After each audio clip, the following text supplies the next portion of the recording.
नमस्कार दोस्तों, हरितस the exam expert app पर आपका स्वागत है।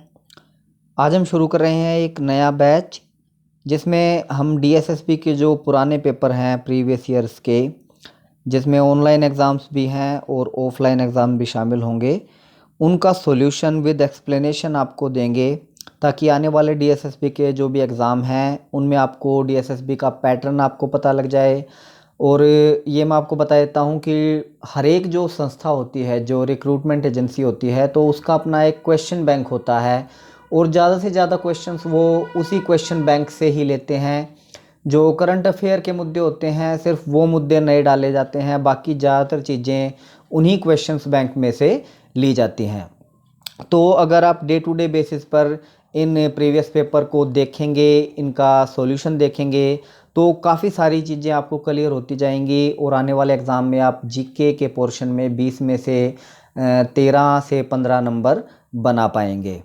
ठीक है, तो आज मैं आपके लिए जो एग्ज़ाम लेकर आया हूँ वो जो टीचर्स का एग्ज़ाम हुआ था डीएसएसबी का, साइंस का, मेल 2018 का एग्ज़ाम था, ऑनलाइन एग्ज़ाम हुआ था ये, इसका सॉल्यूशन मैं आपके लिए लेकर आया हूँ। देखिए, जो पहला पार्ट होता है डीएसएसबी के पेपर्स का वो सबका सेम होता है, उसमें 100 नंबर की 5 चीज़ें आती हैं। तो वो जो पार्ट है वो हम आपको सोल्व करवाएंगे, मैथ, इंग्लिश, रीजनिंग और हिंदी भी आपको करवाएंगे। तो देखिए ध्यान से, जैसे जैसे आप वीडियोस देखते जाएंगे आपका डीएसएसबी का जो पैटर्न है वो क्लियर होता जाएगा। तो चलिए शुरू करते हैं आज का हमारा टॉपिक। सबसे पहले पहला हमारा प्रश्न है, who among the following built the grand trunk road. ये इंग्लिश में सारे प्रश्न हैं, मैं आपको हिंदी में बता दूंगा। ग्रैंड ट्रंक रोड किसने बनवाया? तो बहुत इंपॉर्टेंट प्रश्न है, कई बार पेपरों में पूछा गया है। शेरशाह सूरी ने ग्रैंड ट्रंक रोड बनवाया था, इसका सीधा उत्तर है ये। डिटेल्स मैं आपको दे देता हूँ इसके बारे में। सबसे पहली चीज़, ग्रैंड ट्रंक रोड बनवाया शेरशाह सूरी ने। दूसरी बात आपको बता देता हूँ, जो हमारा नेशनल हाईवे 1 है और नेशनल हाईवे 2 है, ये दोनों मिलकर ग्रैंड ट्रंक रोड बनाते हैं। नेशनल हाईवे 1 का मतलब है दिल्ली से अमृतसर जाने वाला रोड और नेशनल हाईवे 2 का मतलब है दिल्ली से कोलकाता जाने वाला रोड। तो यहाँ पे आपको ग्रैंड ट्रंक रोड से संबंधित जो प्रश्न डीएसएसबी के लेवल के पेपर में पूछे जा सकते हैं वो सारी चीज़ें मैंने आपको क्लियर करवा दी हैं। एक बार दोबारा बता देता हूं मैं आपको। ग्रैंड ट्रंक रोड किसने बनवाया, ये प्रश्न पूछा गया है। ग्रैंड ट्रंक रोड बनवाया शेरशाह सूरी ने। ग्रैंड ट्रंक रोड दो रोडों से मिलकर बनता है जिसमें NH1 और NH2 मुख्य रूप से आते हैं।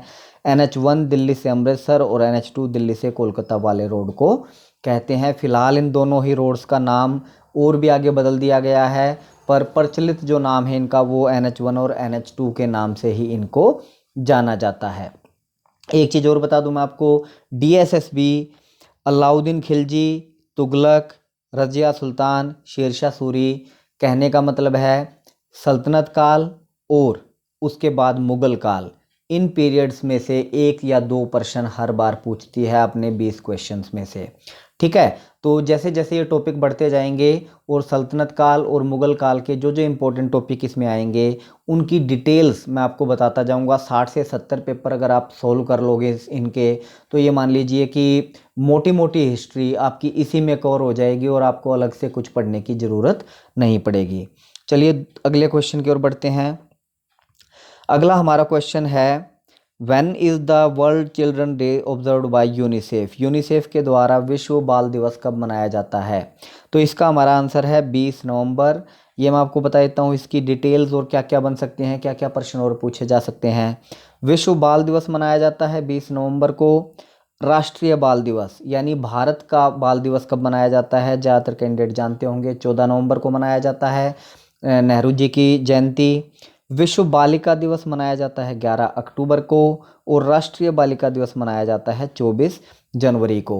तो बाल दिवस से संबंधित हमारे 4 क्वेश्चन यहाँ पे कवर होते हैं। विश्व बाल दिवस 20 नवंबर को मनाया जाता है, राष्ट्रीय बाल दिवस 14 नवंबर को, ये सिर्फ भारत से संबंधित है, वो अंतर्राष्ट्रीय बाल दिवस है।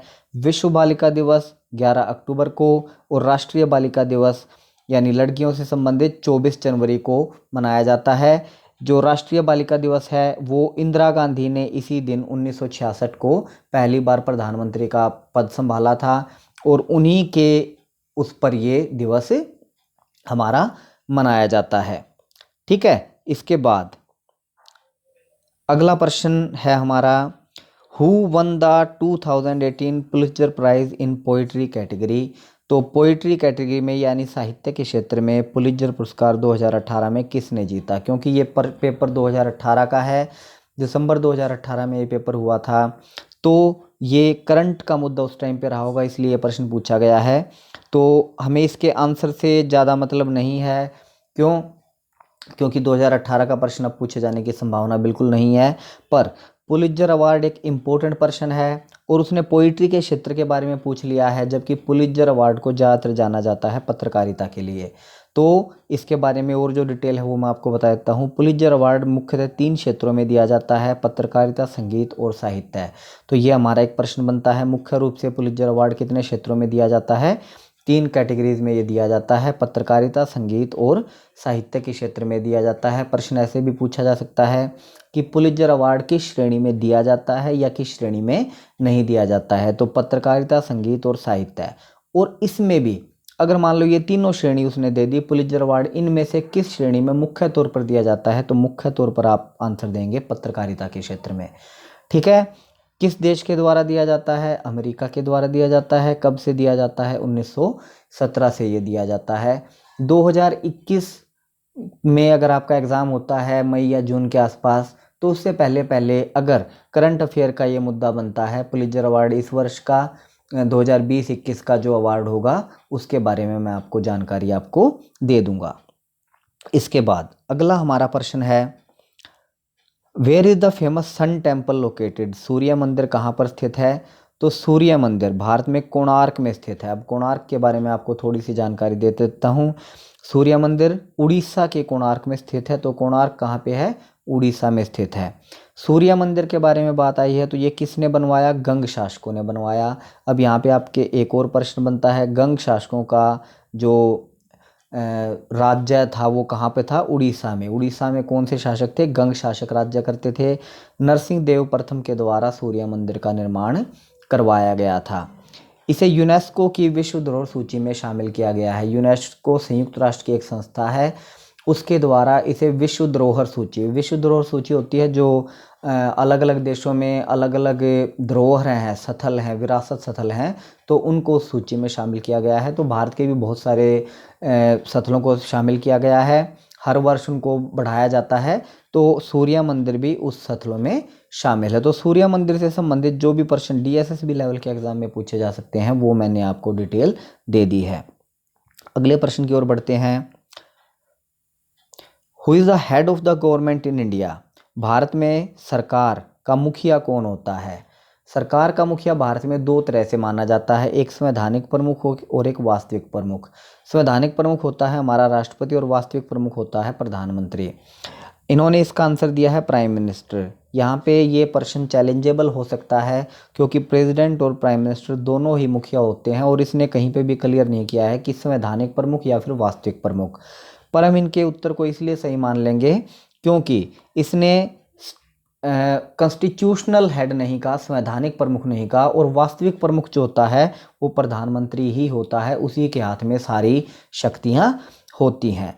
ठीक है, तो यहाँ पे हमारे 2 प्रश्न बन जाते हैं। वास्तविक प्रमुख भारत में सरकार का कौन होता है? प्रधानमंत्री। और संवैधानिक प्रमुख यानी संविधान में जिसको प्रमुख माना गया है वो कौन होता है? राष्ट्रपति, जिसके नाम पर सारे कार्य किए जाते हैं। और वास्तविक शक्तियों का उपभोग कौन करता है?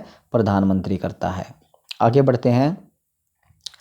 आगे क्वेश्चन है हमारा, who was the president of Congress session of 1924 held in Belgaum? Belgaum में जो कांग्रेस का अधिवेशन हुआ 1924 में, उसकी अध्यक्षता किसने की? तो ये प्रश्न इंपॉर्टेंट इसलिए है क्योंकि गांधी जी ने सिर्फ इसी अधिवेशन की अध्यक्षता की थी। कांग्रेस के जितने भी अधिवेशन हुए, कांग्रेस की स्थापना हुई 1885 में, पहले अध्यक्ष रहे व्योमेश चंद्र बनर्जी। उसके बाद जितने भी अधिवेशन होते गए उनमें से कुछ अधिवेशन अलग अलग कारणों से चर्चा में रहे हैं और ये DSSB का एक इम्पोर्टेंट प्रश्न बनता है। बहुत सारे पेपरों में कांग्रेस के अधिवेशनों से संबंधित प्रश्न पूछे गए हैं। तो जैसे जैसे ये बढ़ते जाएंगे मैं आपको इसकी जानकारी देता रहूँगा। फिलहाल मैं आपको कांग्रेस की स्थापना के बारे में बता रहा हूँ। कांग्रेस की स्थापना हुई 1885 में। कांग्रेस के पहले अध्यक्ष थे व्योमेश चंद्र बनर्जी।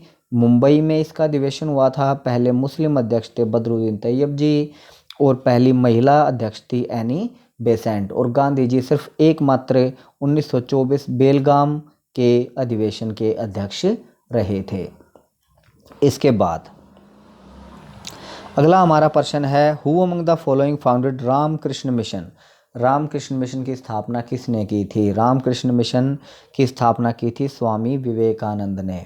तो रामकृष्ण मिशन की स्थापना की स्वामी विवेकानंद ने अपने गुरु के नाम पर, जो कि रामकृष्ण परमहंस थे। 1 मई 1897 को इसकी स्थापना की गई। इसका मुख्यालय बेलूर कोलकाता में है। तो रामकृष्ण परमहंस, रामकृष्ण मिशन से संबंधित अगर कोई भी प्रश्न आपसे पूछा जाता है तो इन 4 पॉइंट से आप उत्तर दे सकते हैं। इससे अलग प्रश्न पूछा जाना बहुत मुश्किल है। इसके साथ साथ मैं एक चीज़ और बता दूं, रामकृष्ण मिशन की बात आई है तो आर्य समाज, ब्रह्म समाज, अरविंदो के बारे में, इन सारी चीज़ों से संबंधित भी DSSB अक्सर प्रश्न पूछती रहती है। तो जैसे जैसे हम अगले पेपरों में ये चीज़ें आती जाएंगी, मैं आपको इनके बारे में डिटेल बताता जाऊंगा। आगे बढ़ते हैं। Where will the summer Olympic games 2020 be held. 2020 के ग्रीष्मकालीन खेल कहाँ पर होंगे? ये उस टाइम पे इम्पोर्टेंट प्रश्न था क्योंकि ये डिक्लेयर हो गए थे। टोक्यो जापान में 2020 के ओलंपिक खेल होने थे पर कोरोना के कारण ये नहीं हो पाए। तो ये प्रश्न अब भी रेलिवेंट है। 2021 में हो सकता है ये खेल हो जाएं या फिर हो सकता है ये 2022 तक पोस्टपोन हो जाएं। तो आगे जो भी खेल होने हैं वो कहाँ होने हैं? जापान में होने हैं ओलंपिक खेल। Winter Olympic, ICC world cup, football world cup, इस टाइप के जो क्वेश्चन है ये भी हमारे लिए इस हिसाब से इम्पोर्टेंट बन जाते हैं क्योंकि इस टाइप का एक ना एक क्वेश्चन DSSB के एग्ज़ाम्स में पूछा जाता है। तो जैसे जैसे हम अगले लेक्चर्स में बढ़ेंगे उनकी भी जानकारी मैं आपको दूंगा। आगे बढ़ते हैं। What was the infant mortality rate, यानी शिशु मृत्यु दर 2016 में कितनी थी? 2016-17 में शिशु मृत्यु दर और मातृ मृत्यु दर की गणना भारत सरकार के द्वारा की गई थी और उसमें हमारी शिशु मृत्यु दर थी 34 और मातृ मृत्यु दर थी 113। पहले तो एक चीज़ ये क्लियर कर दूं कि शिशु मृत्यु दर की गणना प्रति 1000 जीवित शिशुओं पर की जाती है, यानी 1000 जीवित शिशुओं जो जन्म लेते हैं और जो 1 वर्ष की उम्र तक जिन जीवित रहते हैं उन पर कितने शिशुओं की मृत्यु हो जाती है वो कहलाती है हमारी शिशु मृत्यु दर। तो शिशु मृत्यु दर 2016-17 में थी 34, मातृ मृत्यु दर थी 113। अब यहाँ पे 2 प्रश्न हमारे और पूछे जा सकते हैं इसी टॉपिक से। सबसे कम शिशु मृत्यु दर कहाँ पे है? केरल में। और सबसे ज़्यादा शिशु मृत्यु दर कहाँ पे है? मध्य प्रदेश में। ये मैं आपको बता देता हूँ, केरल में 7 है और मध्य प्रदेश में 48 है शिशु मृत्यु दर। तो यहाँ पे आपके शिशु मृत्यु दर और मातृ मृत्यु दर से संबंधित जो भी प्रश्न है वो कवर होते हैं। इसके बाद अगला हमारा प्रश्न है, हिंदुस्तानी वोकलिस्ट अश्वनी देशपांडे किस घराने से संबंधित है? घराने बहुत इंपॉर्टेंट चीज़ है। कई बार DSSB के पेपर्स में और कई बार हरियाणा के पेपर्स में भी ये प्रश्न पूछे जाते हैं। तो इसके बारे में मैं बता दूं, जो शास्त्रीय संगीत है भारत का, शास्त्रीय गायन है, वो अलग अलग घरानों से संबंधित होता चला गया है गुरु शिष्य परंपरा के आधार पर। तो उस गुरु शिष्य परंपरा के आधार पर भारत में महत्वपूर्ण जो घराने हैं वो 11 हैं और उन 11 में से भी 2-3 का अगर हम नाम हटा दें तो सबसे इम्पोर्टेंट बचते हैं 8। तो इन 8 को आप आसानी से याद कर सकते हैं। पटियाला घराना, ग्वालियर घराना, किराना, दिल्ली घराना, बनारस घराना, मेवाती घराना, भिंडी बाजार घराना और जयपुर अतरुली घराना। ये 8 इंपॉर्टेंट घराने भारत में हैं और इनमें भी भीमसेन जोशी किराना घराने से संबंधित हैं, किशन महाराज बनारस घराने से संबंधित हैं, पंडित जसराज मेवाती घराने से संबंधित है। ये 3 नाम ही मैं आपको इसलिए बता रहा हूँ क्योंकि ये इंपॉर्टेंट नाम है। बाकी किसी घराने से कोई बहुत बड़ा गायक या संगीतकार आगे नहीं आया है। अब बात करते हैं अश्विनी देशपांडे की। अश्विनी देशपांडे 2016 में किसी न किसी कारण से चर्चा में रहे होंगे और उसी कारण से इनके बारे में पूछा गया है। तो बेसिकली ये उस टाइम का करंट का मुद्दा था, तो इस पे ज़्यादा ध्यान देने की हमें ज़रूरत नहीं है कि उस टाइम पे इसका आंसर क्या था। ये जो जाने माने नाम है इन्हें हमें ज़रूर याद रख लेना है। और अगर आपके पेपर से पहले कोई इस टाइप का करंट का मुद्दा आता है किसी शास्त्रीय गायक या संगीतकार से संबंधित, तो उसके बारे में मैं आपको बता दूंगा। इसके बाद आगे बढ़ते हैं।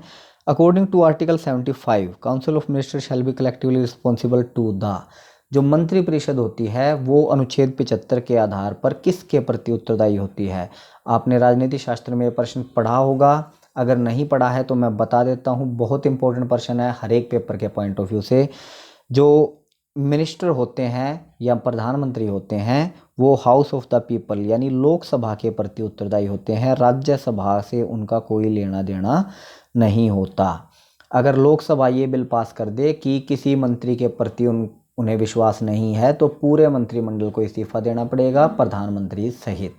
तो ये किस अनुच्छेद में लिखा गया है? अनुच्छेद 75 में। मंत्रिपरिषद किसके प्रति उत्तरदायी होती है? लोकसभा के प्रति उत्तरदायी होती है और सामूहिक रूप से उत्तरदायी होती है। अगर एक किसी मंत्री के खिलाफ अविश्वास प्रस्ताव पास हो जाता है तो सभी को त्यागपत्र देना पड़ता है। कौन से अनुच्छेद में लिखा गया है? ये अनुच्छेद 75 में लिखा गया है कि मंत्रिपरिषद लोकसभा के प्रति सामूहिक रूप से उत्तरदायी होती है।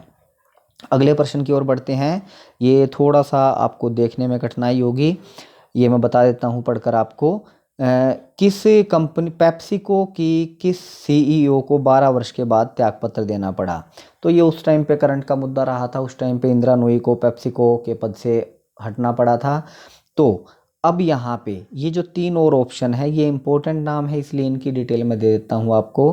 किरण मजूमदार शाह बायोकॉन से संबंधित हैं, सत्य नडेला माइक्रोसॉफ्ट से संबंधित है, सुंदर पिचई गूगल से संबंधित है, इंदिरा नूई पेप्सिको से संबंधित हैं। ये तो मैंने इनकी डिटेल दे दी। एक नाम और इनमें जोड़ देता हूँ, चंदा कोचर। ये आईसीआईसीआई बैंक से संबंधित हैं और इनको फ्रॉड के मामले में जेल जाना पड़ा था। हाल ही में ये चर्चा में इसलिए रही हैं क्योंकि इनकी जमानत हो गई है। ये शायद थोड़े से दिन पहले की ही बात है। तो चंदा कोचर कहाँ से संबंधित हैं? आईसीआईसीआई। डीएसएसबी के एग्जाम्स जब हम डिस्कस करेंगे तो आप आगे भी देखेंगे किसी एक ना एक बिजनेस टाइकून के बारे में डीएसएसबी पर्सन अक्सर पूछती है। तो इस टाइप की चीज़ों को हमें ध्यान में रखना है। अगले प्रश्न की ओर बढ़ते हैं। What was the per capita income? प्रति व्यक्ति आय भारत की 2016-17 में कितनी थी? इम्पोर्टेंट प्रश्न बनता है।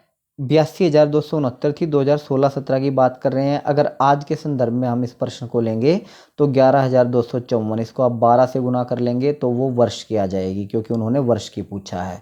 मैं आपको महीने की बता रहा हूँ। तो इस वर्ष इस समय भारत की प्रति व्यक्ति आय महीने के हिसाब से है 11,254 रुपये, यानी प्रति व्यक्ति एवरेज इतने रुपए कमा रहा है महीने के। 12 से गुना करेंगे तो वार्षिक आ जाएगी। कई बार वो प्रश्न पूछ लेता है सबसे ज़्यादा प्रति व्यक्ति आय किस राज्य की है? गोवा की। सबसे ज़्यादा प्रति व्यक्ति आय किस यूटी की है, यानी केंद्र शासित प्रदेश की? दिल्ली की। सबसे कम प्रति व्यक्ति आय किसकी है? बिहार की। ये आज के संदर्भ की मैं बात कर रहा हूँ। और इन तीनों में भी सबसे ज़्यादा किसकी है? गोवा की, यानी गोवा की तो पहले नंबर पे है ही है। ठीक है। और सिर्फ यूटी की पूछता है तो दिल्ली है पहले नंबर पे, और अगर सबसे कम में पूछता है तो बिहार की। तो प्रति व्यक्ति आय से संबंधित अगर कोई जनरल क्वेश्चन पूछा जाता है तो वो इससे बाहर नहीं होगा। तो ये 2018 में जो डीएसएसबी ने टीजीटी साइंस मेल के लिए पेपर लिया था उसके जीके का पोर्शन मैंने आपको करवाया है। 3-4 प्रश्न जो मैंने आपको नहीं करवाए हैं वो ज़्यादातर करंट अफेयर से संबंधित थे, तो वो मैं आपको कलेक्टिवली सारे पेपरों के 2-2, 3-3 ऐसे जो प्रश्न होंगे उनको इकट्ठा करके एक अलग से लेक्चर में करवाऊंगा। फिलहाल ये 15-16 प्रश्न थे, ये मैंने आपको करवाए। इससे आपको एक आइडिया से मिला होगा कि डीएसएसबी किस टाइप के प्रश्न पूछता है। ठीक है। तो इसमें अगर आपने देखा होगा 2-3 प्रश्न हिस्ट्री के थे, 3-4 प्रश्न पॉलिटिकल साइंस से थे, भूगोल का लगभग कोई क्वेश्चन नहीं है, साइंस का लगभग कोई क्वेश्चन नहीं है, करंट अफेयर के 2-3 प्रश्न थे। तो एक नॉर्मल लेवल का प्रश्न डीएसएसबी पूछती है। 1-2 संस्कृति का प्रश्न था। तो अगर हम थोड़ी सी मेहनत करेंगे, बार बार इन प्रश्नों को पढ़ेंगे, इनसे संबंधित डिटेल्स जानेंगे, तो 13 से 15 नंबर तक हम डीएसएसबी के पेपर में जीके वाले पोर्शन में आसानी से बना सकते हैं। ठीक है। तो इसी टाइप का दूसरा लेक्चर मैं एक दूसरे पेपर के साथ आपसे मिलूंगा। तब तक के लिए धन्यवाद।